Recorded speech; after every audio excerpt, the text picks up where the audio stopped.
Le scuole sono carenti di aule, sono carenti di strutture, hanno delle strutture fatiscenti in alcuni casi e qui in Castelfranco è stato investito molto poco. Parole chiare che non lasciano spazio a nessun dubbio. A denunciare la situazione il coordinamento dei consigli d'istituto del distretto di Castelfranco Veneto. Da tener presente, ci dicono, che siamo il secondo polo scolastico della provincia di Treviso, ma la situazione sta peggiorando di anno in anno. Allo stato attuale c'è una carenza perenne di aule sostanzialmente e dalla provincia non si vedono segnali di investimenti sostanzialmente, né adesso né quando di fatto c'erano i soldi. Oltre alle strutture fatiscenti e alla mancanza di aule, il convitto, che ospita numerosi ragazzi fiore all'occhiello fino ad oggi, ormai sta per chiudere. Si tratta di un'istituzione educativa, pubblica, quindi un servizio pubblico, che si assume il ruolo di educare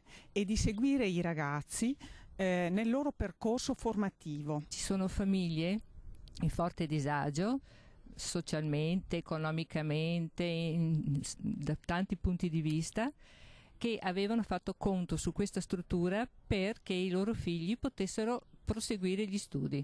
Famiglie che ora si troverebbero a dover cercare soluzioni alternative. Il papà di uno di questi ragazzi ci dice: dovrei fare dei programmi diversi adesso, cosa faccio? Cioè, mi trovo in difficoltà nella location, spostare mio figlio dove? Ma questo problema non ce l'ho solamente io, ce l'hanno tutti i genitori.